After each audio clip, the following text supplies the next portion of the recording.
जय माता रानी दोस्तों, आप सभी का बहुत बहुत स्वागत है आपके अपने चैनल राधा कृष्ण ऑफिशियल में।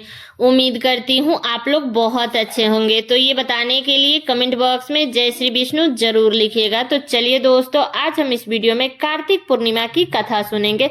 तो आप लोग कथा पूरा जरूर सुनिएगा और कथा सुनने के बाद में वीडियो को लाइक और चैनल को सब्सक्राइब जरूर कर लीजिएगा। तो बहुत सारे लोग हैं जो पूर्णिमा का व्रत करते हैं, तो जब हम कोई भी व्रत करते हैं तो हमें कथा जरूर सुननी चाहिए। तो चलिए सुनते हैं कार्तिक पूर्णिमा की कथा। बहुत समय पहले की बात है, किसी नगर में एक साहूकार रहता था। साहूकार के 2 बेटियां थी।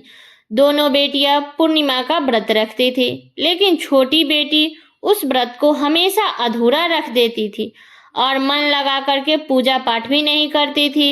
और दूसरी बेटी हमेशा पूरे मन लगा करके पूरे श्रद्धा के साथ व्रत को रखती थी। ऐसा ही समय बीतता गया।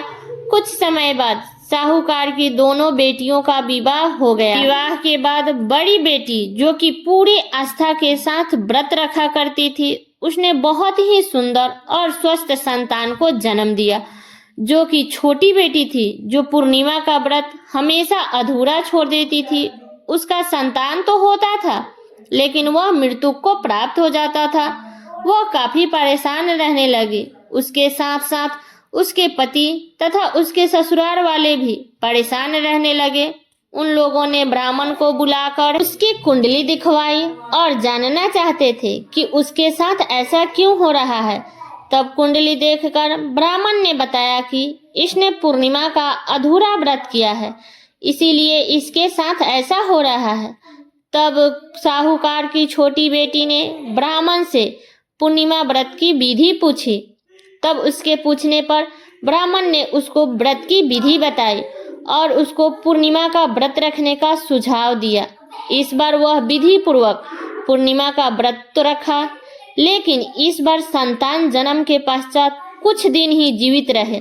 तब तक उसने मृत शिशु को पीढ़े पर लेटाकर उस पर कपड़ा रख दिया। उसके बाद अपनी बहन को बुलाकर लाई और छोटी बहन ने अपनी बहन को बैठने के लिए वही पीढ़ा दिया जिस पे वह मृत संतान को लेटा रखी थी। बड़ी बहन उस पीढ़े पर बैठने वाली थी कि उसके कपड़े के छूने से बच्चे की रोने की आवाज आने लगी।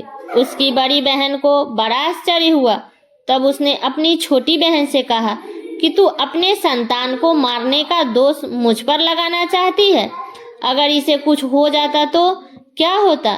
तब छोटी बहन ने कहा कि दीदी, यह तो पहले ही मरा हुआ था, आपके प्रताप से ही यह जीवित हुआ है। तब पूर्णिमा व्रत की शक्ति का लहर पूरे नगर में फैल गया और पूर्णिमा का व्रत पूरे नगर में करने का ऐलान कर दिया गया।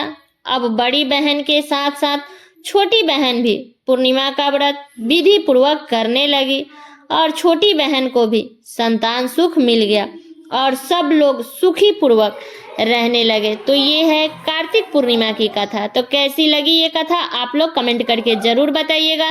चैनल पे नए आए हैं तो सब्सक्राइब कर लीजिएगा, बेल आइकन को प्रेस कर दीजिएगा, जिससे मेरे वीडियो का नए नोटिफिकेशन आप सभी के पास में सबसे पहले पहुंचे।